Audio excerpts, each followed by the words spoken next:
In today's headlines, transfer drama explodes at Easter Road as Hibs star striker eyes the exit. Greg Taylor's Celtic future hangs by a thread with a Parkhead shakeup looming. What Barry Ferguson told his players at halftime versus Dundee. And absolute carnage in the stands as Scottish ultras cause mayhem mid-match.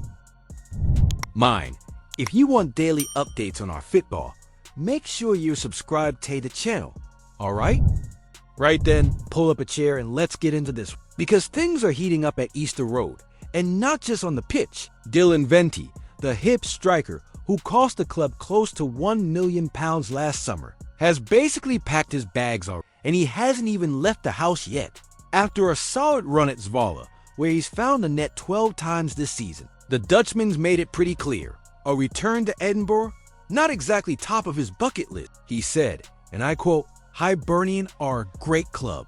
But," and you know it's never good when there's a but, Vente reckons his time in the Netherlands has shown his best form and added, ever so casually, that a move this summer would be nice. That's footballers speak for cheers for the memories, but I'm off. Let's not forget, this is the same Vente who, after all the fuss of that near £1 million transfer from Roda JC, managed just 5 goals in the Premiership. 5. The same number of times your toast falls butter side down in a week. Hibs gave him a proper shot, but the man never quite clicked in the Scottish game, and off he went back home, where, fair play, he's been banging them in for Zwolle and helping them dodge the Eredivisie trapdoor. Now, Hibs don't have much choice but to cash in, especially with the club staring down the barrel of losses north of £7 million. They're in third place, on course for Europe, but behind the scenes, the accountants are sweating. Vente's sale looks inevitable, and with Italian side Venezia sniffing around, Hibs will want to claw back as much of that transfer fee as possible. But Vente's not the only one possibly heading out the door. Eli Ewan, who flirted with a move to Stoke in January, could be packing up. Contracts are running out for the likes of Martin Boyle and Rocky Bashiri, and a few loanees are set to wave goodbye as well. It's looking like a summer of change in Leith, even with Jamie McGrath already signed on from Aberdeen for next season. If a player costs nearly £1 million, flops in his first season, then shines the moment he's back home. Did Hibs mess up? Or did Vente just never have the stomach for Scottish football in the first place? Well. Looks like the Parkhead revolving door is spinning again, and this time it's Greg Taylor stepping up to the exit queue. Brendan Rodgers has broken his silence, and if you're still hoping for a last-minute U-turn, you might want to sit down for this one. Taylor, who's been a mainstay at left back since taking over from Kieran Tierney back in 2019, is now in the final stretch of his contract. No renewal in sight. And with Tierney himself rumored to be boomeranging back to Celtic this summer, it's all looking like the end of the road for Taylor in green and white. But here's where it gets interesting. According to Rodgers, this isn't about money. Not even a little bit. No contract standoff over wages. No agent poker game. Brendan, in his typically diplomatic style, said Taylor simply wants to play every week. Fair enough, right? Except, if Tierney returns, you don't need to be Mystic Meg to know who's getting first dibs at left back and Taylor. He's not sticking around to play musical chairs on the bench. Rodgers made it crystal clear. I can read situations. It's probably more that he'll move on than stay. Ouch. That's a pretty conclusive read of the tea leaves. Now, credit where it's due. Greg Taylor has been the picture of consistency. Over 200 appearances, only 2 injuries, and get this, just 7 games missed in 5 years. That's the kind of reliability that's basically extinct these days. He's also lifted 4 league titles, 3 Scottish Cups, and 3 League Cups. Not to mention playing in 20 Champions League matches. Not too shabby for a lad who is always being compared, sometimes unfairly, to Tierney. But the harsh reality is, football waits for no one. If Tierney's coming back, someone's stepping aside. And Taylor, quite sensibly, doesn't fancy being plan B. If Greg Taylor really is leaving just because he doesn't want to compete with Kieran Tierney, does that show ambition? Or is it a player ducking the challenge and taking the easy way out? Now that was a proper Scottish roller coaster at Dens Park.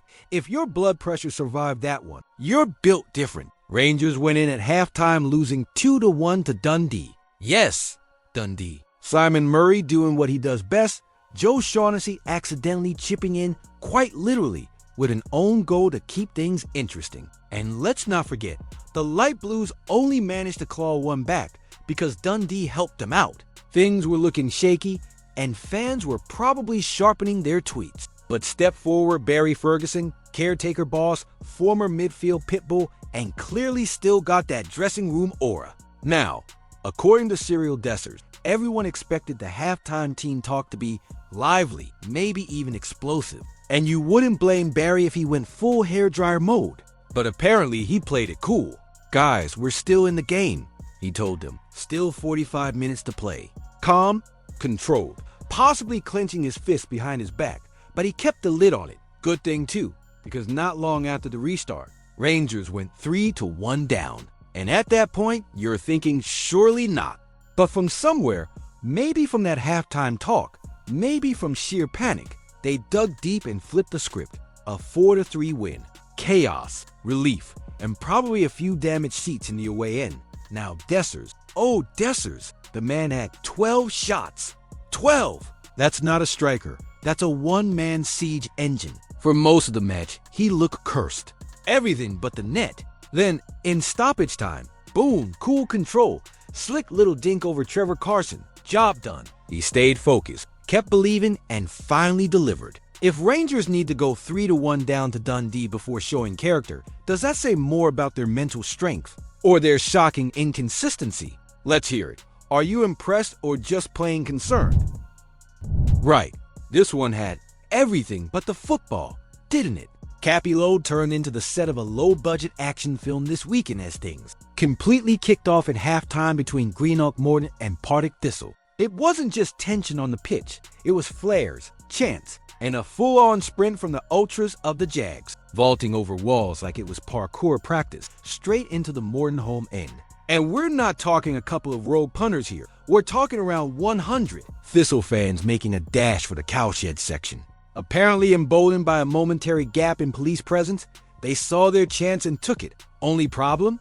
Morton's lot were well up for it. Cheering, taunting, arms outstretched like they were welcoming old mates back for round 2. Stewart stepped in. Then the police arrived sharpish, forming a human wall that would make Hadrian proud. The Thistle mob backed off, up the grass verge and back to their own end, probably realizing Capillo's not exactly the place you want to go toe-to-toe unless you've packed your running shoes. This all follows a seriously ugly buildup. Back in February, a 13-year-old Thistle fan was attacked in Maryhill after Morton's visit. Flares, disorder, multiple clashes. The rivalry between these two has properly escalated since that 2012-13 promotion scrap. From the outside, it's looking less like a football rivalry and more like a feud that's got completely out of hand. Oh, and yes, there was a football match too. Thistle won it, thanks to a late Daniel O'Reilly goal, keeping them firmly in the playoff race. Morton, meanwhile, dropped to 6th and probably feel like they lost twice, once on the scoreboard, and again in the halftime headline. At what point does fierce fan passion cross the line into flat-out embarrassment for Scottish football? And should clubs like Thistle and Morton be punished for not keeping a lid on their so-called ultras? Comment below what you think about the news. Don't forget to leave a like on the video to help me out. I post videos every day talking about our Scottish football, so if you're not subscribed, you're missing out on the latest news. See you soon.